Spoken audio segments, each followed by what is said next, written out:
The playoffs are here, and you can predict the action all the way to the finals with FanDuel Predicts. Predict the spread, the total points, and even the game-winning moments that make the playoffs. Sign up and get a $25 bonus with FanDuel Predicts. Offered by FanDuel Prediction Markets, LLC, a registered futures commission merchant. 18-plus bonus is non-withdrawable and expires 7 days after receipt. Trading derivatives involves significant risk and may not be suitable for all investors. Manage your activity with their consumer protection tools. Restrictions apply. See terms at FanDuel.com/predicts/bonus-offer-terms. Listen, all you New Yorkers. Excuse me, taxi. Okay, we're looking around. This is the 77 WABC minicast.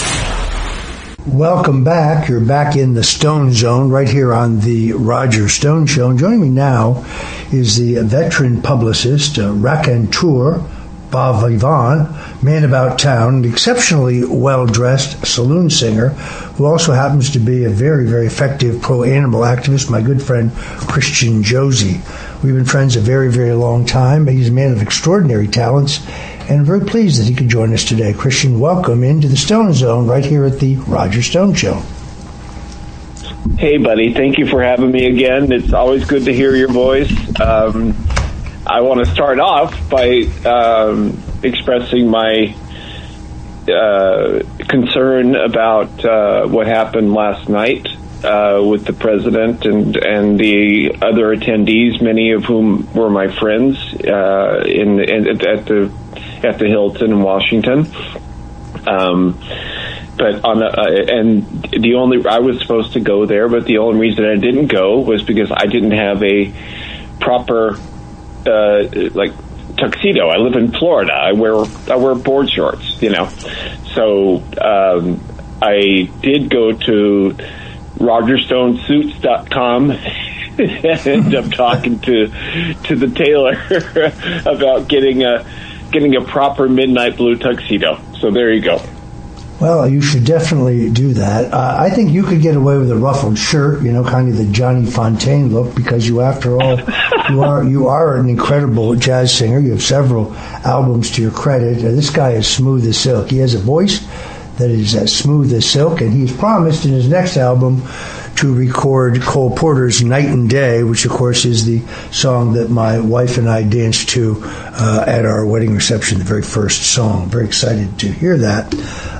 As far as friends in the room, I'm doing that just for you, buddy, just for you. And that song, that's a beautiful song, by the way. There are some songs who sing themselves, right? You just kind of open your mouth and the lyrics flow, and that's one of them. So I'm looking forward to doing it. I've done it on stage forever. I've just never recorded it. So what other, let me just ask you, what other songs are you thinking about for this upcoming album? Well, I'm putting that together. I want to do, there's a song called Brazil that Frank Sinatra kind of, it's not a signature song, but, he did it on the Comply With Me record. I'm trying to think of something,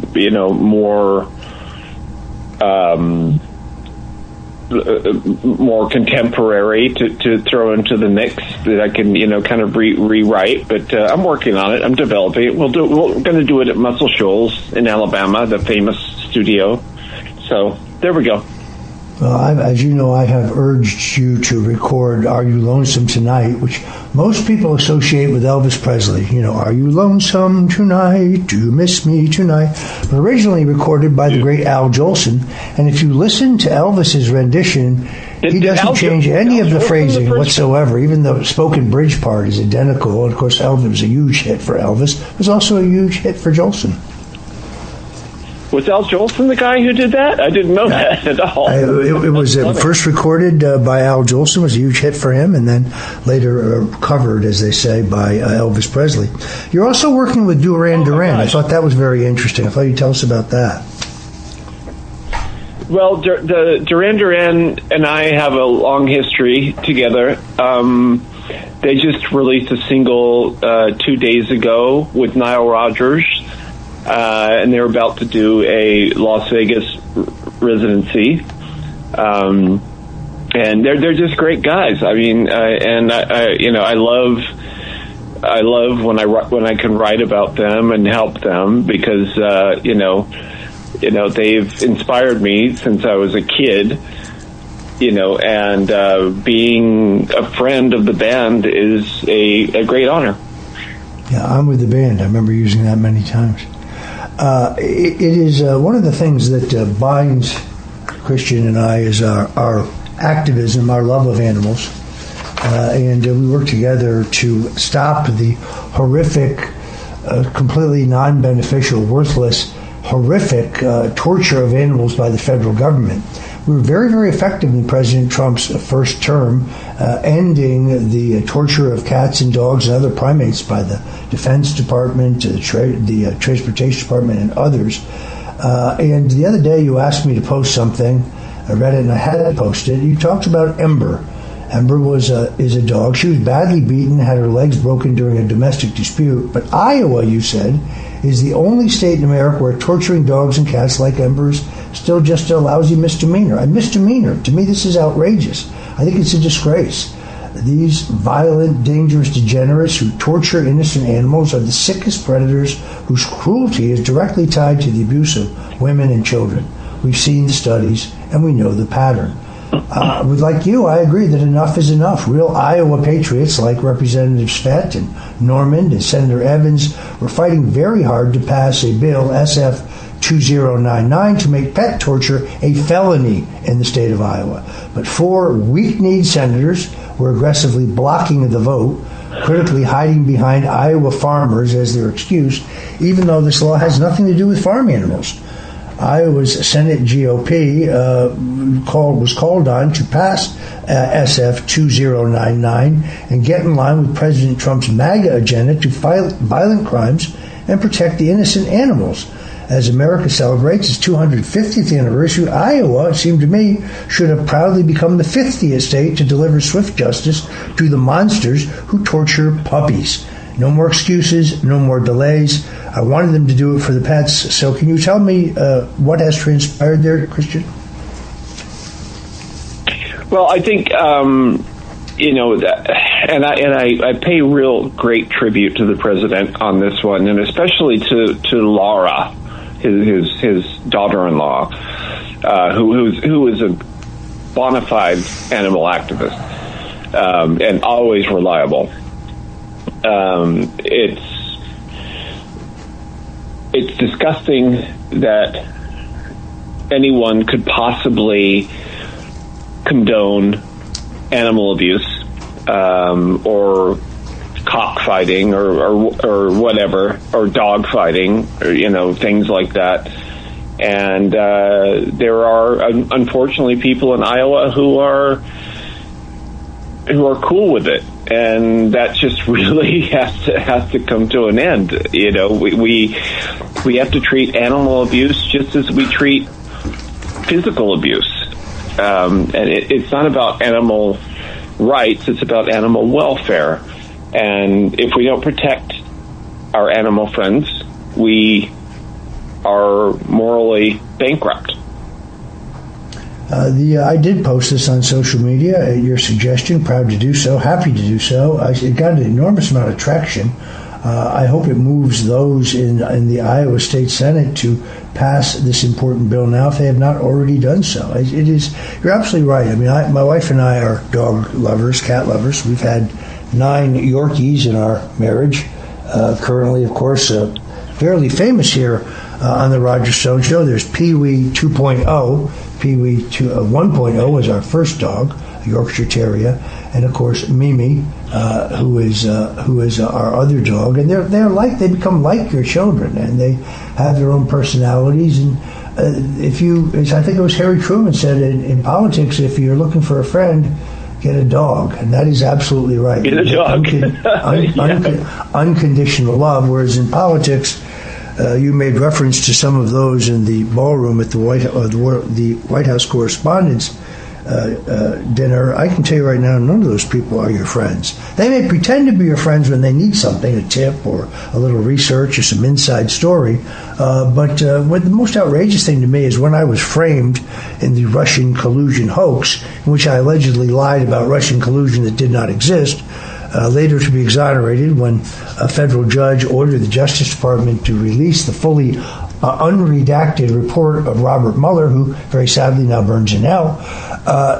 Even he admitted on page 168 that there was no Russian collusion, there was no WikiLeaks collaboration, there was no other crime on my part.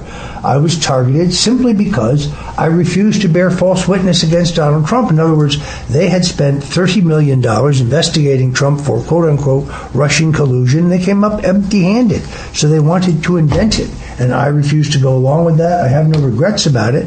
It's a pretty good story in Politico the other day, the fact that I'm back to making a living. Yes, I have a couple of big-paying clients. What they failed to note in their initial report is that I just paid off a $2.6 million debt to the IRS, and this is very important, that 75% of that amount was interest and penalties. Now, normally, you can negotiate interest and penalties unless your name is, of course, Roger Stone. In that case, they brought a civil case against me. In their press release, they said that I had evaded taxes, my wife and I, or that I had hidden income. But when you read their actual civil suit against me, there was no evidence of either one of those. I simply ran out of money. I couldn't pay. I lost my home. I lost my savings. I lost my insurance. I lost my car. Christian, you're like this. I had to sell my electric guitar, my electric bass guitar, a Fender bass. That really broke my heart. I was having to borrow money from my adult children in order to eat. So some people resent the fact that I'm back to work and I'm able to sell my services as a political consultant, and yes, in some cases, as a lobbyist. But let me assure you, I am adhering to all of the necessary reporting requirements, including the Foreign Agents Registration Act, where I only represent some nations who are friendly and allied with the United States. All of that is fully disclosed. But what the I think initial reports failed to reflect is that I paid my tax debt, which means right now I don't have much in the bank, but no one will be able to say falsely, oh, he got a break. By the way, the Justice Department discharged $15 million of taxes for Hunter Biden. You see, all the taxes in question date to 2006, and they were about to toll out because after 5 years, a tax debt is released. So they want to make sure that I didn't have that happen. That's why they brought this entirely baseless civil lawsuit against me. By the way, as far as evading taxes, I paid them on this 2006 tax debt. I paid them for 7 years, every month, on time, with an ever-increasing payment, without ever missing a payment. So much for tax evasion. Talk about a two-tiered justice system. As I say, Hunter Biden was allowed to just literally walk out on $15 million in taxes thanks to the U.S. attorneys in Delaware. Had to get that off my chest. I did like the name of the story. It was Roger Stone is back. As you know, Christian, I never left. Here I am. It's great to have you on the show.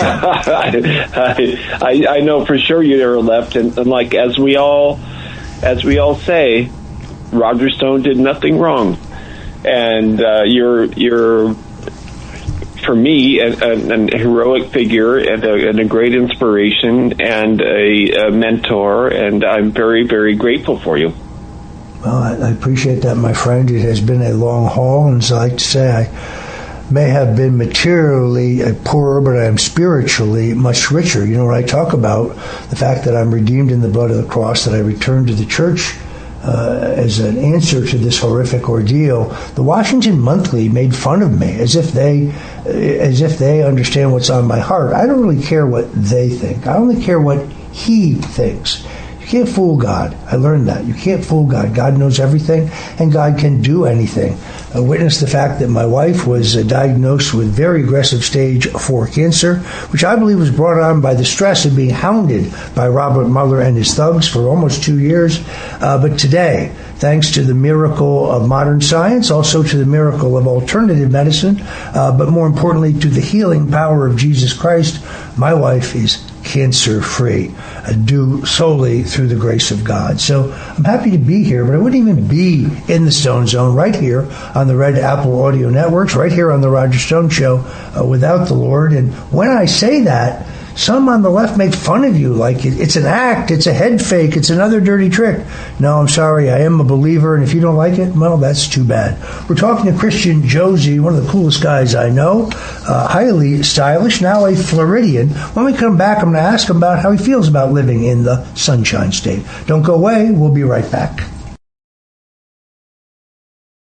And you're back in the Stone Zone right here on the Roger Stone Show. We're talking to Christian Josi, longtime friend of mine, a master publicist and media strategist, also a raconteur, a bon vivant, a man about town, an incredible singer, a jazz vocalist, and what we used to call a saloon singer, and an incredibly effective pro-animal activist. That's where we've really teamed up to do some of our best work. Christian, you're now living in the Sunshine State of Florida. How do you like it? Oh man, I'll tell you. Well, I'm committed to raise a lot of money for Byron Donalds to be our next governor, who I think is going to be incredible.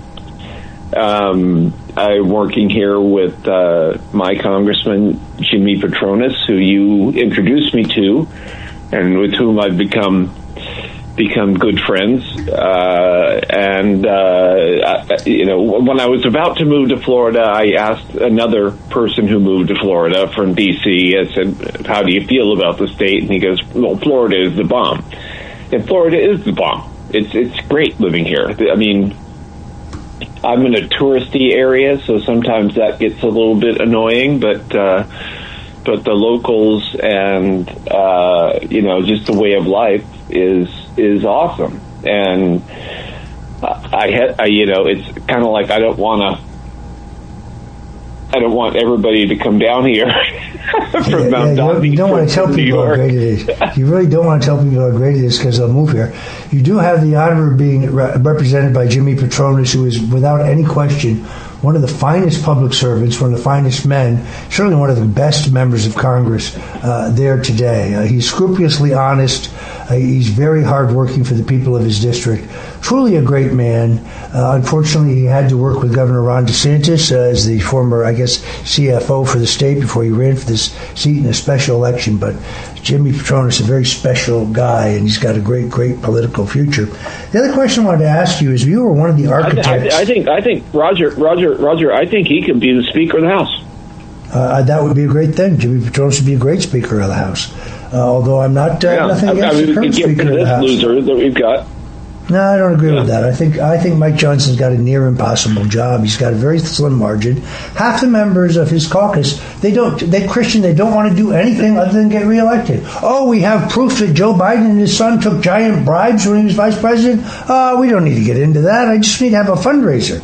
And then he's got the others like Anna Paulina Luna, for example, who I think is one of the greatest members of Congress, along with my friend Tim Burchett and Jimmy Petronis and others who want to have fundamental reform of this country. And the Speaker has to get everybody to agree because his margin is so very thin. But the other question I want to ask you, we've just got about 2 minutes, but it's important. You are one of the architects of the Conservative Political Action Conference, which has been traditionally one of the most influential gatherings of conservatives in American history. This is where Ronald Reagan's presidential candidacy in 1976 and 1980 was born. This was also the launching pad for President Donald Trump's outsider candidacy. Sadly, this year's CPAC, after they named Steve Bannon as their keynote speaker, after he was exposed to be an accomplice and an enabler for Jeffrey Epstein, was a total and complete bomb. This had to be very painful to you because you were among those who made CPAC the great success it was. It was very painful. I've got my opinions. I try to keep them a little bit under wraps. But, when I was hired to run the ACU and CPAC at the same time, now the jobs are split.